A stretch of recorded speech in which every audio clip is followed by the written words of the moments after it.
Good morning, gang. Okay, it's Friday. We made it. So, of course, I'm doing this on Thursday night, and who knows what's going to happen. Hopefully, we get up in the morning, or I get up in the morning, and we see satellite images from Ukraine showing Russian tanks heading east. Okay, that's my hope, but that's not what I want to talk about. I want to talk about another debacle going on in the world. Of course, this one, the U.S. is front and center on, that is thoroughly going to affect us as preppers, okay? And as people, citizens, whatever. I mean, and not only U.S., but worldwide. Yesterday was the first day of the Virtual Earth Summit, okay? This is the annual global conference on the fallacy known as climate change, okay? And of course, you know, Potato and Heels Up were the frontline speakers, let's put it that way, okay? So, you know, of course, the UN Secretary General's in there running this thing, and, you know, he starts out saying, you know, thanking the United States for helping focus on this existential threat of climate change, which pretty much all of us know is total bullshit. It's just a money grab, but this is what your tax dollars are being spent on right now. So, you know, of course, Gutierrez, who is the UN Secretary General, you know, comes in with his great quotes, you know, Mother Nature's not waiting, and we need a green planet. The world is on red alert. You know, we're at the verge of the abyss. You know, all this crap, you know, sensationalism. You know how much I love sensationalism. Okay. But then, of course, his favorite quote was, you know, levying a tax on carbon and ending subsidies for fossil fuels is crucial. Okay. Now, explain this to me. Is there somewhere where the governments can pay Mother Nature and say, you know what, we're sorry we released so much climate, CO2 or whatever, so we'll pay you for it? No. They're going to levy a tax on you and me that they're going to keep and is going to go straight into, I don't know, Al Gore's pocket, John Kerry's pocket, you know, because, you know, Al Gore needs another mansion or another private jet, or, you know, John Kerry needs, you know, another wife who's worth billions of dollars. I don't, you know, pick something like this, okay? But so how is a tax going to solve this? Let me tell you, if they want to solve this, let me give you a couple of quick facts on climate change right now. Now, we know, you know, the talk, there's too much CO2 being released in the atmosphere. Okay, you know, it's from cars, it's from factories, it's from houses, it's from whatever. We need to get rid of all of that. Okay, so that would mean we don't have cars, we don't have heat, we don't have manufacturing. You know, there's a great idea to make life better. Why don't we all go back to wearing loincloths and living in caves with clubs over our shoulders? You know, that might work. Okay. Well, let me give you this, right? CO2. If you go back to your, 8th grade biology class, you know, something that, you know, God knows a politician never took. You know, what is CO2? CO2 is what plants breathe, where we breathe oxygen, and plants exhale the oxygen that we breathe, okay? So, you know, personally, the easiest way, I would say, to reduce the excess CO2 is to plant more trees, right? Sure. Now, if anybody knows something about the Brazilian rainforest, it's basically the filter for the world's air. All right, it's basically where the majority of the air in the world is created, is down in the Brazilian rainforest. Well, in 1950, about 15% of the Earth's land surface was covered by rainforest. Okay, today it's about 7%. So in 70 years, we've got rid of half the rainforest in the world. Okay, 15% of the world now down to 7. That's significant, all right? Give you this. Everybody loves to talk about Bill Gates being the largest farm owner in the United States. Okay, Bill Gates owns 288,000 acres of farmland.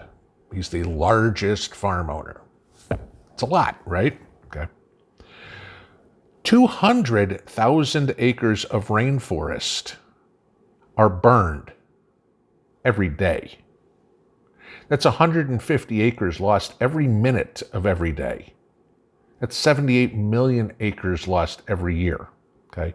More than 20% of the Amazon rainforest is already gone. This is the filter for the carbon dioxide that they're bitching about, okay? There's the first problem. They're totally fine with getting rid of the rainforest because, oh, you know what, we need to grow coffee, or, you know, somehow I'm making money off of this, whatever. I mean, this is your typical elites doing all this, all right? And, you know, you can look up countless stories on the rainforest. But let's go into something different, okay? Joe Biden, Mr. Potato, okay, he pledges today to reduce the U.S. carbon emissions by 50% from 2005 numbers by 2030. Now, why 2005 numbers? 2005 was almost the peak of carbon emissions in the United States, okay? We had, where was it here?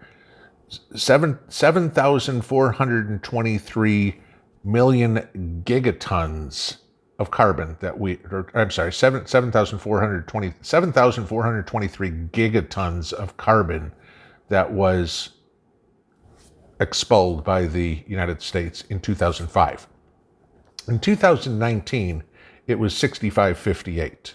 So we dropped better than 10% in those 14 years.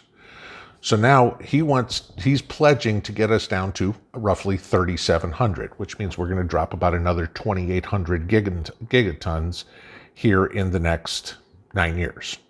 Okay. Yeah, but of course, we go back to the rainforest issue, and, you know, we lost so much rainforest, we're burning all this rainforest. How much more are we going to burn? Okay. But we don't care about that. That's not important. You know, let's not do that. So I kind of looked at this, and I've talked about this before, about volcanoes, okay, and the amount of CO2 that volcanoes cause, all right? And granted, it's not all of it, but it is significant. Now, let me ask anybody this. Want to guess, this is effective as, what is today, Friday, so this is effective as a Wednesday. This is the most recent numbers I can get for the 21st of April, 2021, okay? So my data is 2 days old. Want to guess how many active volcanoes are going off in the world right now? 29, okay, are erupting as we speak. Want to guess how many are on eruption warnings or having minor activity? Another 12. That means there's 41 active volcanoes right now either erupting or ready to erupt in the world, which expel 200 million tons of CO2. Okay, there's quite a bit. Okay. Now, if we want to go back to the major causes of this, China, everybody's favorite country, expels more than twice as much CO2 than the United States every year. U.S. is number 2. Okay, I'll give you this. Okay, India's number 3, Russia's number 4. But China is more than double the United States.